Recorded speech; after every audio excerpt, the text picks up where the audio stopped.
I feel like the power of the grenade gun in DMC1 kinda ruined rocket launchers for the rest of the series.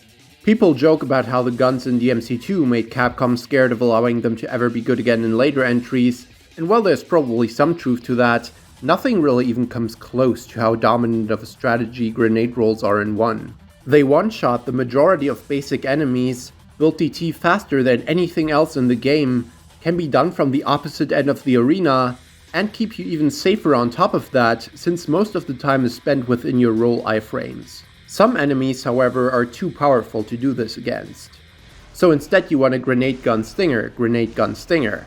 Oh yeah, that's real stylish. Compare this to later entries and yeah, you can't really do that anymore, huh? Every shot locking you into significant recovery, or carrying a hefty wind-up animation along with it.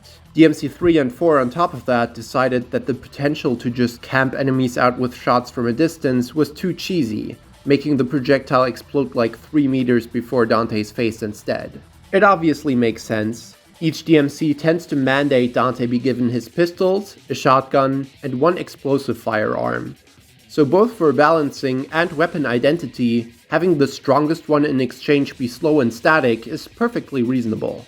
But despite all those reasonings probably justifying the change, it doesn't exactly undo the fact that it makes the rocket launchers just not particularly fun to use. At least to me personally, they are very much an efficiency over style weapon, which I suppose has its place, but isn't the most exciting thing when so much of the fun in DMC resides within your ability to weave a grand variety of disparate moves into an appealing looking sequence. The rocket launchers now just very much feel like they will inevitably break that flow if you even think about using them.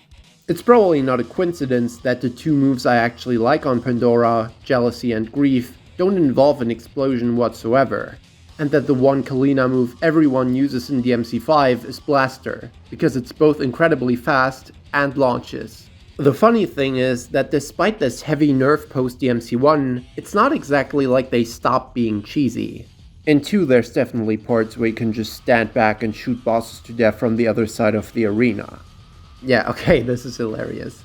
The moment Cavalier Angelo teleports away and tries to charge up her lance sword thing, you can use Kalina's Mega Cascade laser beam to stun her out of it, resulting in her teleporting away to the opposite end of the arena, where you can then just do the laser another time, looping her to death. And instead of having to engage with any of the Savior's mechanics, you can legit just use Revenge on him twice to knock him over and... Actually, this one's allowed to stay. Speaking of penultimate bosses everyone hates, I wonder if it was intentional that Kalina N in 3 is almost essential to survive the dogshit torture that is Arkham. Those damned dolphin slugworms feel impossible to deal with otherwise. If you really think about it though, the fact Arkham is spawning them technically makes them lady siblings. So you're not only poetically using her weapon to defeat her father, but also committing some casual fratricide along the way. The shorter range also isn't quite as big of an issue in 3 by the way, due to its generally more narrow combat arenas, keeping you closer to your targets, and also making the recovery a bit less painful, due to the higher likelihood of wall splatting an enemy instead of sending them flying away, the way you tend to do in 4 and 5. On top of that, guard cancelling can make the fire rate slightly more snappy, though it's still too late to do anything much with it beyond cheesing crowds of enemies. Since I'm not sure whether I still plan to make a proper, less messily scripted video about rocket launchers in this series someday, let me just drop this here. Pandora would instantly be so much better if the disaster gauge charged from all your other guns as well. As is, it simply takes way too long to fill it up, which is kind of an issue with Force Royal Guard meter as well. Since some other gun moves, especially Rainstorm, see much more frequent use than anything Pandora has on offer, it'd really help make those disaster gauge moves more enticing. I probably still wouldn't like Arguments, but at least you'd have the meter to use it for a move or 2 when you enter it. And you could perform Grief more than once in a blue moon.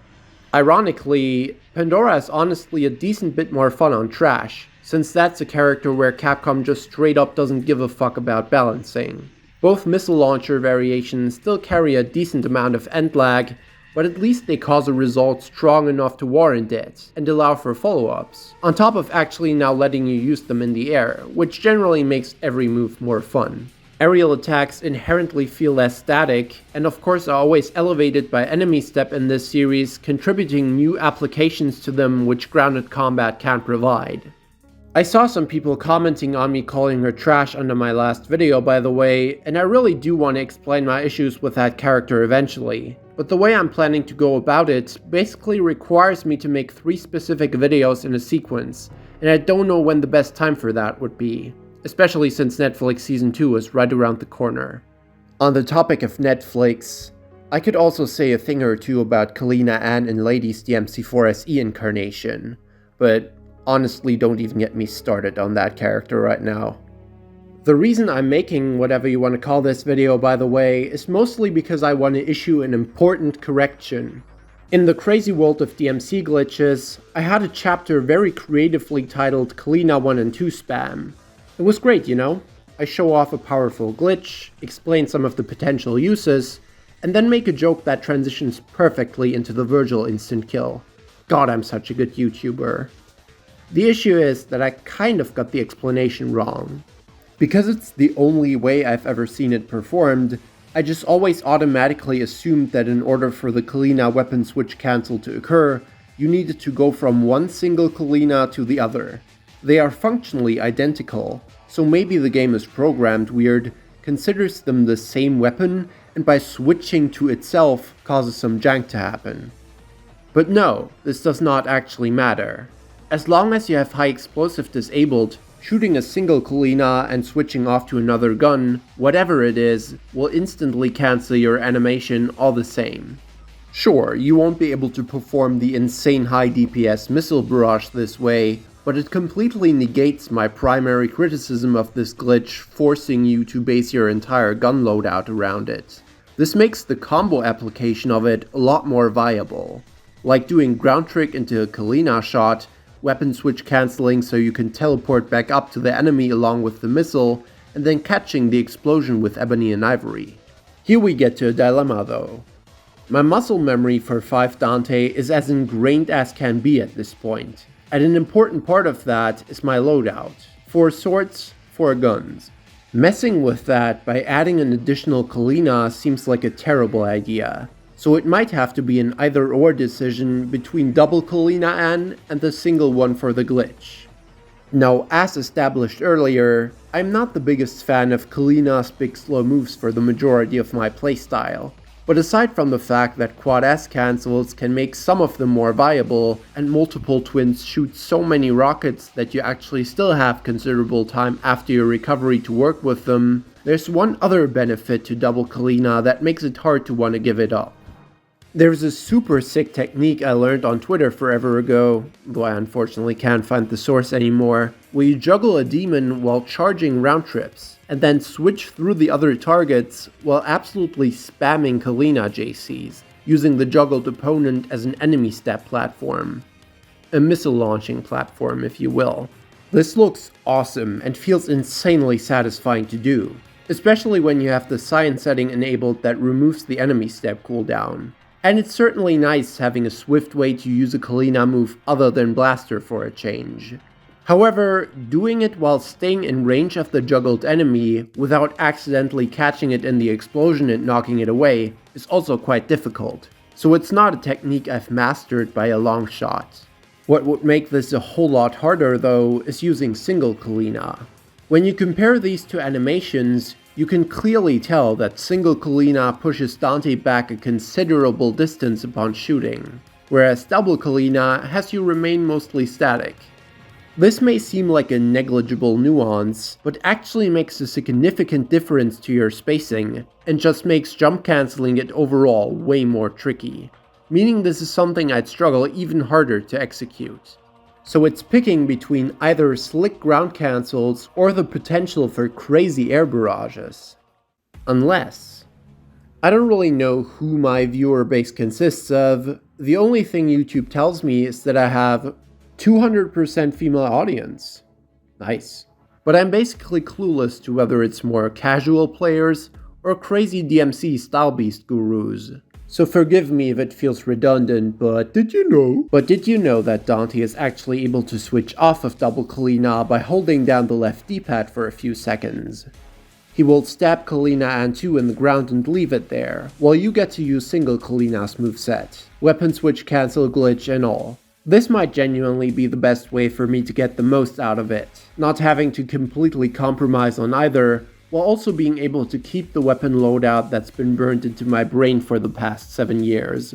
Despite this double Kalina animation taking a while to come out, it actually is something you're able to buffer into, by just holding left D-pad while still performing actions or as you're falling from the sky. What's interesting is that there is a glitch discovered by Redgrave Keo that if you start holding left D-pad while in Sin Devil trigger, since Sin locks you out of style switching, once you exit SDT, you're able to keep performing actions with your current style, as you continue to buffer the double Kalina to single Kalina thing.